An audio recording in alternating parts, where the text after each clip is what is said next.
ज़्यादा स्तर पर जुड़े और उनके साथ होली है। यानी कि क्रिश्चियनिटी बड़े स्तर पर तब फैली जब वो शहीद हो गए उसके लिए। क्या नाम है जी? हाँ, ईसा मसीह है, जीसस क्राइस्ट जिसको हम बोलते हैं। आप देख लो, इस्लाम का प्रचार बड़े स्तर पर जब हुआ, जब अली और हुसैन ने अपनी शहादत दी, मतलब उन्होंने अपनी कुर्बानी दी, फिर वास्तव में उन्होंने बोला कि ये कॉन्सेप्ट एकदम सही है, फिर बड़े स्तर पर इसका प्रसार हुआ। आप देखोगे सभी धर्मों में जब वो नहीं रहे महापुरुष, उसके बाद में बड़े स्तर पर फैला। क्यों? क्योंकि उन्होंने उसके लिए जान देने तक की भी बात कही। उन्होंने कहा जो सच है सच है, हम इसके लिए जान दे सकते हैं। मतलब वो सत्य के लिए मरे, सत्य को केवल जिया नहीं, मरे भी। आप में है इतनी हिम्मत? कहाँ गई इसने? महान बनना है ना, जान दे सकते हो। हाँ, पर अरस्तु भी जिंदा रखो। अरस्तु पता है क्या कहते थे? अब सुनो, अरस्तु भी जिंदा रखो। अरस्तु पता है क्या कहते थे? जब इनको तो सुकरात को हेमलॉक की बात आई थी, तो प्लेटो ने बोल दिया था कि सर हमने सब व्यवस्था कर ली है, वो जो दरबान है या फिर जो जहाँ पर आपको जेल में रखा गया है उनको भी हमने सेट कर दिया है पैसे वैसे से, और आप बस हमारा घोड़ा इंतजार कर रहा है, रास्ते में चुपके से निकल जाएंगे और आपको हम निकाल के एथेंस से बाहर ले जाएंगे, मतलब हम आपको बचा लेंगे, हमने सारी व्यवस्था कर दी है। पर सुकरात ने कहा नहीं, मैं भगोड़ा सुनना अपने आप को स्वीकार नहीं करूँगा, भले ही बजाय इसके कि मैं मर जाऊँ। तो उन्होंने मरना चुना। उनके सामने ऑप्शन था भागने का, ठीक है, उनके सामने ऑप्शन था भागने का। सारी व्यवस्था हो गई थी, घुड़सवार तैयार थे, लोग भी उनके साथ ही थे, राजा का ही बस आदेश था, वरना सब लोग जानते थे कि सुकरात महान आदमी है ना उस समय के। पर नहीं, उन्होंने मृत्यु को चुना कि मैं भगोड़ा सुनना पसंद नहीं करूंगा, वरना लोग कहेंगे कि सुकरात केवल ज्ञान दे सकता है, सत्य के लिए मरा नहीं जा सकता, तो मैं सत्य के लिए मरूंगा। पर यही घटना जब अरस्तु के साथ में आई, प्लेटो के नहीं, अरस्तु के साथ में आई, तो अरस्तु ने क्या किया? अरस्तु को भी बोला कि या तो तुम जहर चुन लो या मर जाओ, नहीं तो हम तुम्हें मार देंगे। उन्होंने भी यही बातें, क्रांतिकारी बातें कही। अरस्तु वहाँ से खिसक लिए, वहाँ से मतलब एथेंस से खिसक के दूसरी जगह चले गए, इधर आए, क्या नाम, बेबीलोन में आए, फिर इसके टीचर बने, क्या नाम से, अलेक्जेंडर के, मतलब सिकंदर के टीचर बन गए। उन्होंने कहा कि भाई मैं जिंदा ही नहीं रहूँगा तो मेरे विचारों को कौन जानेगा, मैं अपने दादा गुरु की तरह नहीं हूँ कि मैं सत्य के लिए जान दे दूँ, पहले मैं जिंदा तो रहूँ, उसके बाद लोगों को ज्ञान दूंगा, उसके बाद ही तो पता चलेगा। तो अपने अंदर सुकरात भी जिंदा रखो, अरस्तु भी रखो। जरूरत पड़े कि आपको कोई मार रहा है तो थोड़ा बचने का प्रयास करो, कि आपकी बॉडी नहीं रहेगी तो फिर क्या फायदा। हो सकता है आपके विचार, आपके पास प्लेटो जैसा कोई शिष्य ना हो, है? चलिए, अगर आप अच्छे घुड़सवार बनना चाहते हैं तो सबसे बेकाबू घोड़े को चुने, क्योंकि अगर आप इसे काबू कर सकते हो तो। क्यों कहा होगा?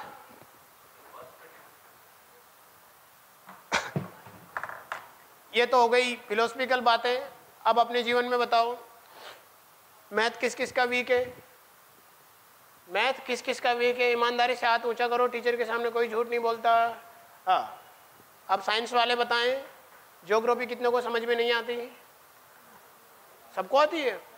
क्या बात है, हमारे टीचरों को तो धन्यवाद देना चाहिए, इतना अच्छी ज्योग्राफी पढ़ा दी। हाँ, ये बताओ, हिस्ट्री कितने लोगों को बोरिंग लगती है? इतने हाथ खड़े हो गए। अब ये बताएं, जो कि एकदम टेक्निकल सब्जेक्ट वाले हैं, फिलोसफी कितने लोगों के दिमाग से ऐसे फ्लाइट जैसे टेक ऑफ कर जाती है, ऐसे कर जाती है? कितने लोगों के मतलब फिलोसफी समझ में नहीं आती? 1 2 3 4 5। तो ये जो आपका मैथ है, ये जो आपका ज्योग्राफी है, हिस्ट्री है, ये आपका बेकाबू घोड़ा है। और सबसे पहले इसी को काबू करो, और इसको अगर आपने काबू कर लिया तो हर घोड़े को काबू कर लोगे यार। कहने का मतलब ये है, सुकरात ये कहना चाह रहे हैं कि अपनी कमजोरी को पहले मजबूती में बदलो, उसके बाद में अपनी बाकी जो अच्छाइयाँ हैं वो तो आपके पास है ही, अपनी वीकनेस पॉइंट को अपने स्ट्रेंथ में कन्वर्ट करो। दूसरा उदाहरण बताता हूँ। एक आप गले में चेन वगैरह या कंठी माला कुछ तो पहनते होंगे, नहीं पहनते तो अच्छी बात है, मत पहना करो, क्योंकि गले वाले में कुछ लग जाए। पहनते हो तो मैं मना नहीं कर रहा। देखो, उस चेन पे कभी तोड़ के देखना कहाँ से टूटेगी, तोड़ के देखना कहाँ से टूटेगी। जॉइंट है, जॉइंट तो सब जगह है, फोर्स ज्यादा लगे, फोर्स भी लगभग बराबर है, फिर कहाँ से टूट सकती है? जहां कमजोर है, वह कड़ी जहां कमजोर रूप से बुनी गई है या धागा जहां कमजोर है वहां से टूटेगी। और आप भी कहां से टूटोगे? अगर उनको पता है कि बच्ची इमोशनल है, है ना, 2-4 आंसू ढरकाएंगे इसके सामने, इमोशनल होकर बोलेगी कि मम्मी पापा आपने जो कहा ठीक है, मैं तो छोड़ दूंगी IAS PCS की तैयारी, ठीक है, तो वही कमजोर कड़ी, वहीं से टूट जाओगे। उनको पता है कि बेटा गुस्से में गलत फैसला ले लेता है, और जैसे गलत फैसला लेगा इसको हम पकड़ लेंगे, उसके बाद दोबारा मौका नहीं देंगे, तो इसको उसी कमजोरी से तोड़ेंगे विरोधी, आपको गुस्सा दिलाएंगे। यानी कि आयोग भी आपकी कमजोरियां जानने का प्रयास करेगा, जहां आपकी कमजोर कड़ी है ना वहीं से तोड़ने का प्रयास करेगा। इसीलिए उस पर अगर मैं कहूँ कि स्ट्रेंथ तो अगर ना बढ़ाए तो एवरेज कर लो उस कमजोरी को। मैं नहीं कहता कि मैथ मेरा भी कमजोर है, पर मैं नहीं कहता कि मैथ आप इतना बेहतर कर लो कि आप एकदम श्रीनिवास रामानुजन के आसपास पहुंच जाओ, पर मैं इतना कहता हूँ कि लगभग इतना तो कर लो कि आप सीसेट पार कर जाओ। हाँ, इतना तो कर सकते हैं। वो तो इतने मानते हैं कि वहाँ तक पहुँच गए, आप यहाँ तक ही पहुँच जाओ।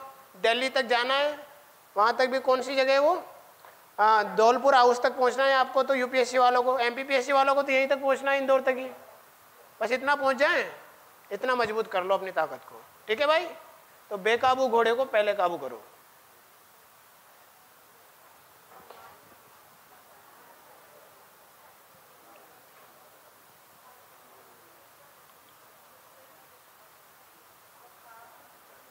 सचिन पढ़ लिया? सोचो सोचो, सोचते जाओ, रास्ते में किसी घटना से लिंक करके आओ और उसके बाद में मुझे बताओ।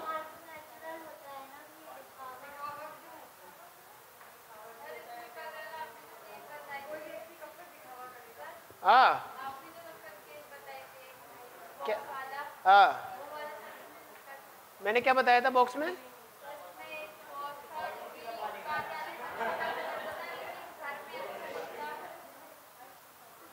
रिपीट करें दूसरा। हाँ हाँ बिल्कुल, वो जो घटना बताई थी ना हमने केस स्टडी में कल, वो बॉस वाली और वो घर में पत्नी की पिटाई वाली, वो लिंक हो सकती है यहाँ पे। तो वो बॉस क्या था, वहां तो बड़ा ज्ञानी महात्मा साधु टाइप का बनता था, और पता घर में जाकर के बीवी को पीटता था भाई।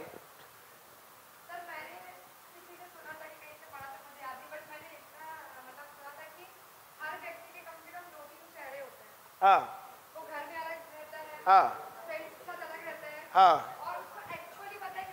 हाँ, तो उस व्यक्ति को क्या बोलते हैं? महान। वो व्यक्ति महान नहीं है। अपने दैनिक जीवन में आप एक एवरेज व्यक्ति बन सकते हो। वो व्यक्ति अपने दैनिक जीवन में एक एवरेज उपलब्धि भी हासिल कर लेगा। मैं ये नहीं कह रहा कि एकदम, कहने का मतलब ये है कि जो आप बनना चाहते हो ना वैसा, यानी कि जो गुण आप चाहते हो वो गुण आप वास्तव में आपके अंदर होने चाहिए, केवल दिखावा ना हो। दिखावा मतलब कि मेरा यहाँ पर इन द सेंस कि जितना आपने महसूस किया कि ये इस व्यक्ति में ये होना चाहिए, उतना आप करके भी तो दिखाओ। समझ पाए? मतलब अगर आपने अपने व्यवहार, एक शब्द में कहूँ ना, कथनी और करनी अगर दोनों में बराबरी है तो आप महान हो। जितना आप कहते हो उतना आप करते हो, तो अगर ये है तो आप एकदम महान हो। भले आप गलत दिशा में महान हो। जैसे मान लो ओसामा बिन लादेन ने कहा होगा कि ट्विन टावर उड़ाना है साहब, तो वो उसकी क्षेत्र में महान था, पर हम मानवता के लिए तो गलत था। अगर कोई व्यक्ति ने कहा कि मैं ये करूंगा, करके दिखाऊंगा, आपने कमिटमेंट कर दिया, सबने ये करना है, तो उस पर आप उसके लिए सुकरात बन जाओ, ठीक है। पर अगर आपके बीच में सुकरात के तरह कोई हेमलॉक लेके आ जाए ना, तो साइड में रस्तों बन के भी निकल लो, क्योंकि वो आप ही नहीं रहोगे तो फिर मतलब आपका ड्रीम ही नहीं रहेगा, तो फिर क्या फायदा। ठीक, कहने का मतलब यह है कि यदि सम्मान पाना चाहते हो तो दूसरों के साथ वही व्यवहार करो जैसा बनने का दिखावा करते हो। इसको लिंक करो साइंस से। मैं हर चीज को कहने का ऐसे लिंक करता हूँ। साइंस में न्यूटन का थर्ड लॉ क्या कहता है? हाँ? मैं अगर इसको पकड़ के ऐसे धक्का मारूंगा तो ये भी कुछ बल लगा रहा होगा, पर मेरा बल इसकी तुलना में ज्यादा है, इसलिए ये उधर जकल रहा है। लेकिन अगर इसी के बराबर बल लगाऊंगा तो ना ये इधर से लेगा ना मैं इधर से लूंगा, जिसका बल ज्यादा वो उधर डुल जाएगा। उसी प्रकार से न्यूटन कहते हैं कि क्रिया प्रतिक्रिया, एक थप्पड़ ऊपर से दो थप्पड़। आपने एक मारा किसी को, सामने वाला आपको दो मारेगा। आपने दोस्त को एक गाली दी, आपने बोला कुत्ते कहाँ जा रहा है, उसने बोला कमीने वहीं से आ रहा हूँ। ये क्रिया की प्रतिक्रिया है। आप दैनिक जीवन में इसका प्रयोग करते होंगे, ठीक। तो यही है क्रिया की प्रतिक्रिया। अगर आप उससे बोलेंगे मेरे प्यारे मित्र, तो वो भी आपके बोलेंगे बोलिए परम दोस्त। ऐसे यानी कि जैसा व्यवहार करोगे वही आपके सामने लागू होगा भाई। इसीलिए ये ध्यान रखो, अगर आप किसी को डांट भी रहे हो ना तो ये ध्यान रखना, मैं नहीं कहता, यूपीएससी कहता है the words are sharper than two edge sword, शब्द द्विधारी तलवार से अधिक तीक्ष्ण होते हैं, लौट कर आते हैं। इसी बात को फिलोसफी में और चले जाओ, इसी बात को फिलोसफी में और चले जाओ, कबीरदास जी क्या कहते हैं, शब्द समारे बोलिए शब्द के हाथ न पाऊं, हाँ, एक शब्द औषधि करे एक शब्द करे घाव। इसलिए याद रखना, जैसा व्यवहार करोगे वैसा ही वापस लोगे। न्यूटन का थर्ड लॉ है, साइंस वाले विश्वास करें अगर फिलोसफी की बात ना करने माने तो। हाँ, बिना परीक्षा वाली जिंदगी का कोई मूल्य नहीं है। ये कथन को याद रखना, जब ये आ गया कि ज्ञान ही वो है। हाँ, कहाँ गया?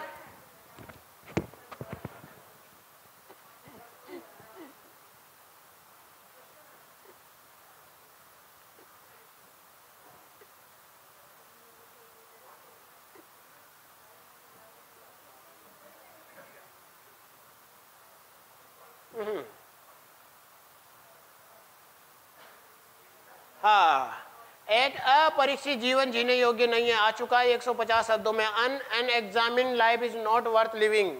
क्या लिखा हुआ है? बिना जिस जीवन में आपकी परीक्षाएं ना हो तो वो जीवन व्यर्थ है, क्योंकि आप उसे सीखते नहीं हो। आप परीक्षाओं से बहुत कुछ सीखते हो। कहते हैं ना, वही डायलॉग आपने भी कई बार चिपकाया होगा कि बादाम खाने से उतनी अकल नहीं आती जितना। हाँ, तो वही बात यहाँ पर यही है, यही लागू हो रही है। ठीक है, तो हमें व्यक्ति में, हमें आपके जीवन में अगर परीक्षाएं तो घबराना नहीं चाहिए, बस एंजॉय करना चाहिए। अब आप कह दोगे कि ज्ञान की बात कहना अलग है, पर वहाँ जब हालत ख़राब होती है ना तब पता चलता है। आपके जीवन में आई नहीं होगी साहब, तो मैं कहूँगा साहब मेरे जीवन में भी बहुत आई है, और आ रही है, रोज़ आ रही है। होती है ना, आती है भाई, सबके आती है। हाँ, जिसके साथ वो कहते ना, जब लाठी जिसके ऊपर पड़ती है उसी के ऊपर उसको असर पता चलता है कितना दर्द हुआ। तो अनएग्जामिन्ड लाइफ यानी जीवन में अनुभव लो। ठीक, अब अगला कथन सुनो। False words are not only evil in themself but they infect the soul with evil. ये कहते हैं फॉल्स वर्ड्स यानी कि झूठे शब्द। क्या कहते हैं? झूठे शब्द अपने आप में बुरे नहीं हो, अपने आप में ही बुरे नहीं होते हैं। झूठे शब्द अपने आप में ही बुरे नहीं होते हैं। वो कहते हैं आगे कि ये झूठे शब्द infect the soul of with evil. ये बुरे शब्द बुराई से आपकी आत्मा को भी संक्रमित कर देते हैं। झूठे शब्द जीवन में बुरे नहीं होते, बुरों से भी बढ़कर वो आपकी आत्मा को भी करप्ट कर देते हैं। हाँ,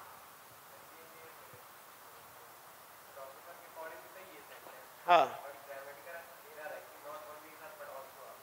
अब भैया हो सकता है यार, मैंने भी किसी से स्क्रीन शॉट ही लिया। हो सकता है आप सही कह रहे हो, तो भावना समझ जाओ यार। मैं कौन सा ये कह रहा हूँ कि इसी को लिख डालना, पर भावना समझ जाओ। कहने का अपने शब्दों में लिख देना ना, पर कहने का मतलब यह है, वो कहना चाह रहे हैं कि बुराई या झूठा शब्द केवल अपने आप में बुरे नहीं होते, वो बुरे के एक कदम बढ़ करके हमारी आत्मा को भी करप्ट कर देते हैं। मतलब आप झूठ बोलोगे, धीरे धीरे आपके अंदर वो प्रैक्टिस हो जाएगी। फिर चलो, मैंने आपको एक बार एक वो बताया था, क्या बताया था?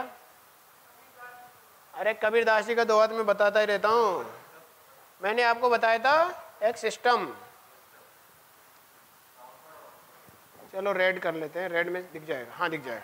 मैंने आपको बताया था सबसे पहले इनपुट बताया था, मनोवर्ती कैसे बनती है, इनपुट, फिर प्रैक्टिस, है ना, प्रैक्टिस, फिर हैबिट। ठीक है भाई, हैबिट। फिर उसके बाद हैबिट से क्या बनेगी? ट्रेड्स, गुण। फिर उससे कैरेक्टर,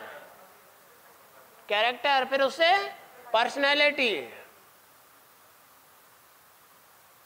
यानी कि यह है आपका निवेश। आज खाने में दिमाग को क्या खिलाया, उसका अभ्यास। यह है आपका आदत, यह है आपका गुण, और गुण से झलकता है चरित्र, और चरित्र ही आपका व्यक्तित्व है। तो व्यक्तित्व क्या है? व्यक्तित्व अनविजिबल आइडेंटिटी, अदृश्य पहचान। मेरे अनुसार, ये मैंने गढ़ा है अपने अनुसार, पर मुझे लगता है ये सही है। एक व्यक्तित्व क्या है, हमें दिखता तो नहीं कि व्यक्ति के सामने का व्यक्तित्व क्या है, एक अनविजिबल आइडेंटिटी। मतलब फिर अब पहचान कैसे होगी, अनविजिबल है तो व्यक्ति का अगर व्यक्तित्व जानना है तो उसका चरित्र जानो। अब चरित्र पता कैसे चलेगा, गुण से। और गुण कैसे पता चलेंगे, आदत नहीं, व्यवहार से। व्यवहार में ही तो गुण झलकते हैं। एक आदमी को ध्यान से ऑब्जर्व करो। शायद इसमें किसी महान दार्शनिक ने कहा था कि किसी की महानता का पता ये नहीं है कि कोई बड़ा काम कितनी महानता से कर रहा है, वो छोटे लोगों के साथ कैसा व्यवहार कर रहा है। शायद अब्राहम लिंकन का कथन था कि वो छोटे लोगों के साथ अगर अच्छा व्यवहार कर रहा है तो वो महान है।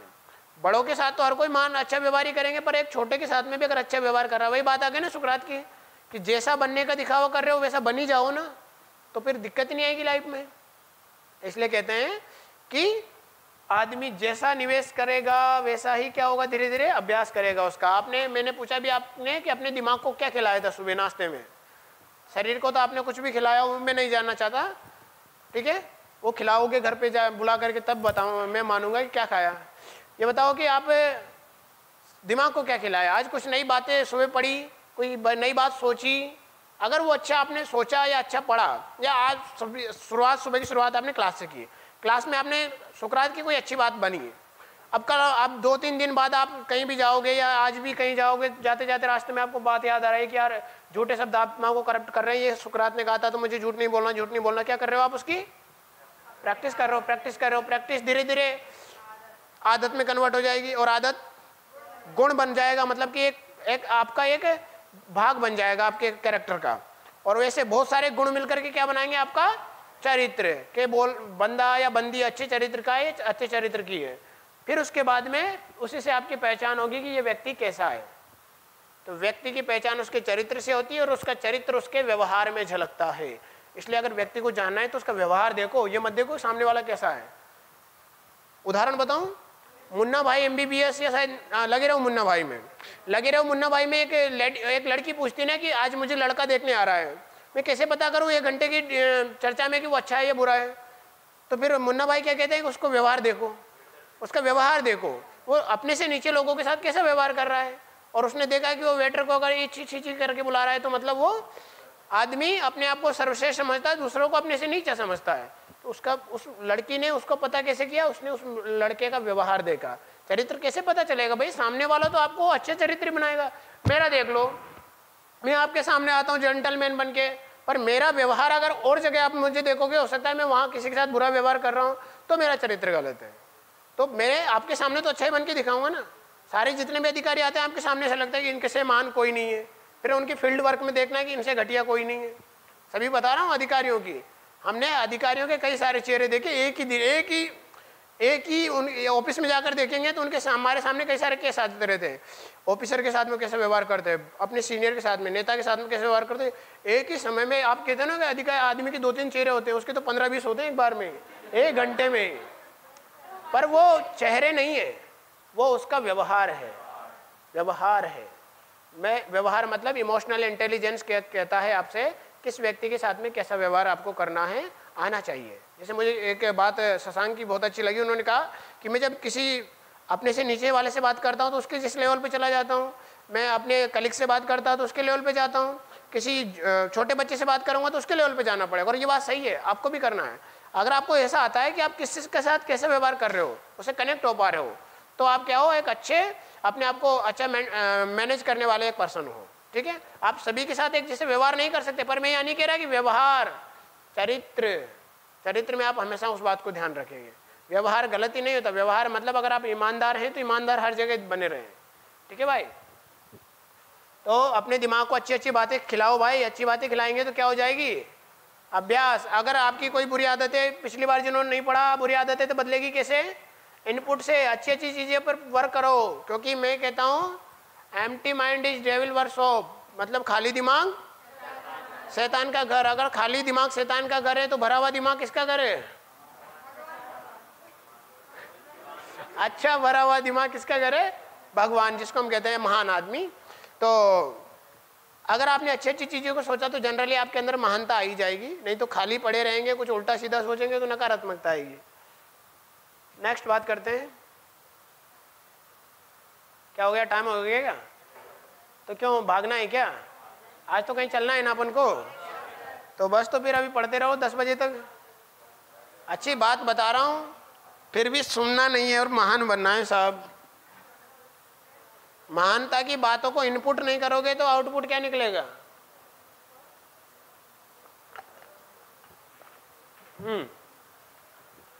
Worthless people love only the eat and drink. People who worth eat and drink only live. कुल मिलाकर ये है, कहने का मतलब है सुकरात ये कहना चाह रहे हैं कि ज्ञानी आदमी जीने के लिए खाता है और फालतू आदमी खाने के लिए ही जीता है, ये कहना चाह रहे हैं। तो आप समझ गए होंगे, ये तो बहुत सिंपल है, तो इसमें आप कोई फिलॉसफी नहीं लगाओगे, बस हमें अपने आप को संयमी बनाए रखना है। आगे संयमी वाला भी होगा शायद कोर्स, हाँ ये आ गया, संयमी वाला भी आ गया, ठीक।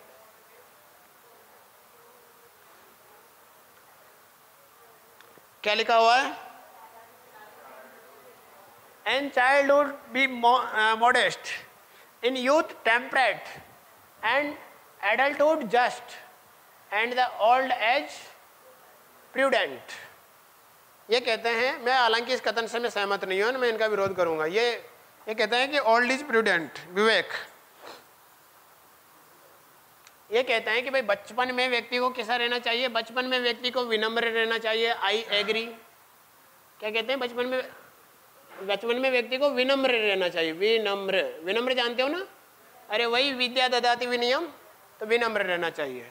आगे कहते हैं कि जवानी जो है व्यक्ति को, जवानी में संयम रहना चाहिए, संयम बरतना चाहिए, मतलब कि सेल्फ कंट्रोल रखना चाहिए व्यक्ति को। ठीक है भाई। एडल्टहुड जस्ट, यानी कि अगर आप किशोर अवस्था में, या फिर हम बोलेंगे, हाँ किशोर अवस्था बोल लीजिए,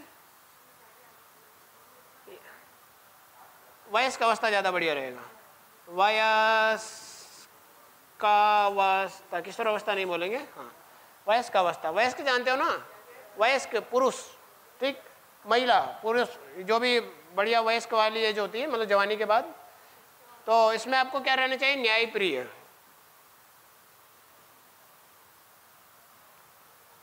अब ये कहते हैं कि बचपन में व्यक्ति को विनम्र रहना चाहिए। अगर बच्चा बचपन में तो विनम्र रहे, है ना, एकदम बोलना बेटा अच्छा व्यवहार करो, अंकल जी से सॉरी बोलो, गुड बॉय, गुड गर्ल, ऐसे बोलते हैं ना, मतलब एकदम शांत।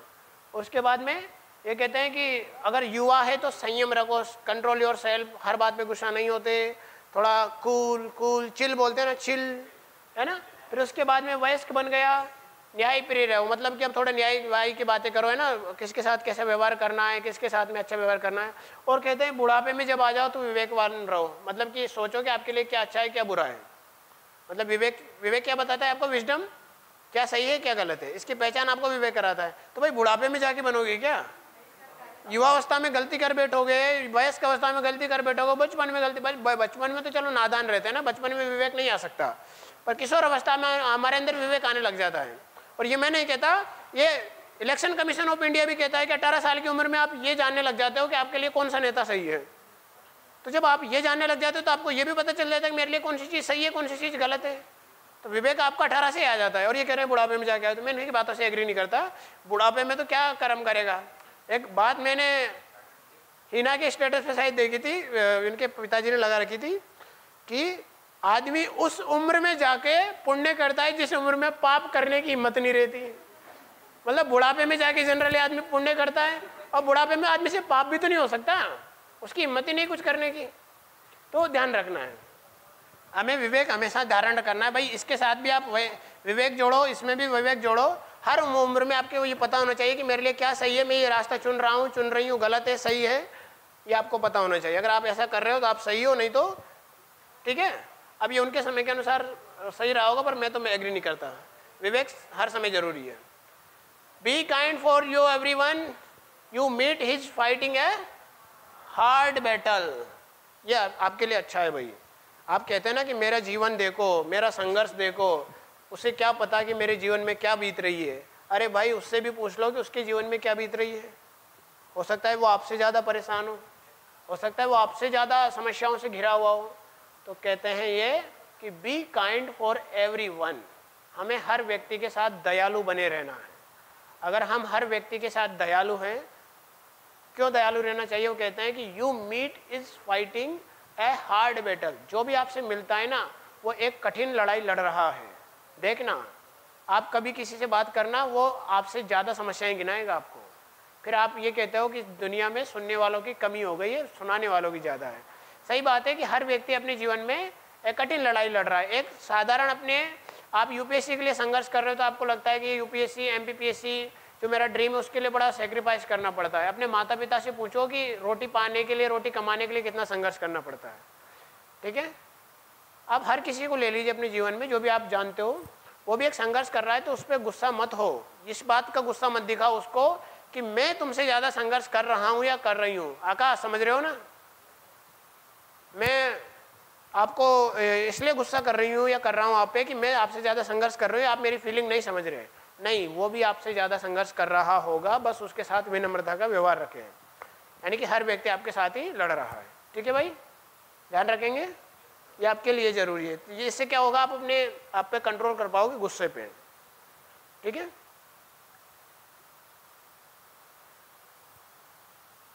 it is better to change an opinion that's than to persist in a wrong one। कहना क्या चाह रहे हैं ये कहना चाह रहे हैं कि it is better to change an opinion, हमें अपनी राय बदल लेनी चाहिए। क्यों? then the persist a wrong one, अगर हम किसी गलत राय पर बने हुए तो अच्छा है कि हम अपनी राय बदल लें। मतलब कि हमारे मामले में कोई गलत रहा है और हम मानते हैं कि ये गलत है, फिर भी आप उस पर टिके हुए से चाहे उसको बदल लो भाई।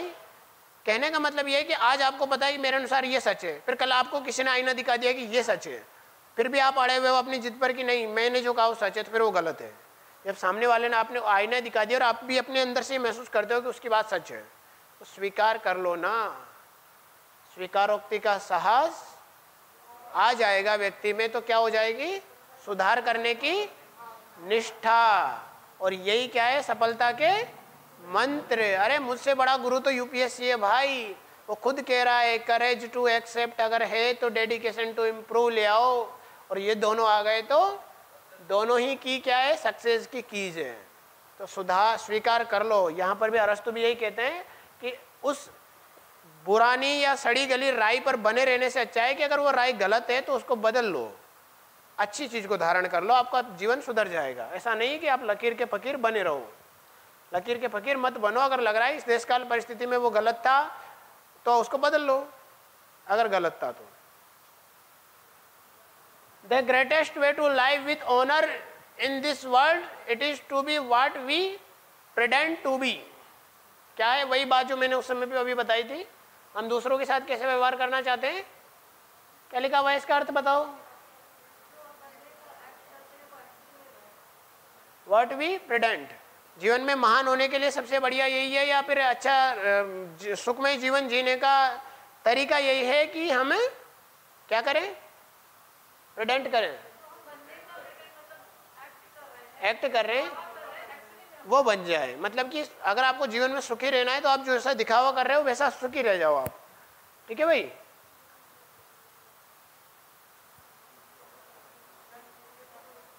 The secrets of happiness you see, it is not found in seeking more, but is developing the capacity to enjoy less. Secret of happiness or to enjoy less. वो कहना चाह रहे हैं सुकरात, क्या कहना चाह रहे हैं? क्या कहना चाह रहे हैं? वो कहना चाह रहे हैं कि खुशी का कोई राज नहीं होता है ना, कोई सीक्रेट नहीं होता कि कोई महान कोई सीक्रेट है खुशियों का, कोई सार बता दो। मेरे जीवन में बुराइयों का या कठिनाइयों का अंबार है, उसे ढहा दो, हे प्रभु मेरी नैया पार लगा दो, ऐसा कुछ मन में है तो नहीं है कोई सीक्रेट। वो कहते हैं छोटे छोटे सफलताओं, ये यहाँ कहना चाह रहे हैं कि एक ऐसी अपने अंदर ऐसी क्षमता विकसित कर डालो कि छोटे छोटे आनंद में खुश रहना सीखो, छोटी छोटी खुशियों में खुश हो जाओ, धीरे धीरे आप बड़ी खुशी में खुश हो जाओगे। यानी कि यही सीक्रेट है सफलता का या खुशी का। समझ पाए? कोई आपके जीवन में नहीं आएगा अलादीन का चिराग बन करके कि वो आपको जीनी दे देगा और जीनी आकर के आपके बोलेंगे कि हुकुम मेरे आका, कौन सी विश मांगते हो। ऐसा कोई नहीं आएगा ना, आपको खुद ही अपने जीवन का संघर्ष करना पड़ेगा भाई। ठीक है, आज की कथा यहीं तक। उसके बाद कल झेलेंगे, मतलब कल पढ़ेंगे प्लेटो को, है ना। ठीक है, ये समझ में आया इतना जो पढ़ाया था? अच्छा लगा? इनके थॉट्स को ग्रुप में शेयर कर देंगे तो सभी लोग जहाँ अप्लाई कर सके करें, पढ़ें, अच्छी बात है। और प्रशासनिक जीवन में तो यूज़ करेंगे ही, और अगर आप लाइफ में किसी को महान भी बनना है तो वो भी यूज़ करेंगे। ठीक है, क्योंकि ये सच बात है कि हर आदमी की एक इच्छा होती है महान बनने की। ये मैं नहीं कहता, सिगमंड फ्रॉइड कहते हैं। उन्होंने पूरी इंसान की पूरी डिज़ायर को दो ही चीज़ों में कैटेगराइज कर दिया। ठीक है, कि एक व्यक्ति संतानोत्पत्ति के लिए संघर्ष करता है, दूसरा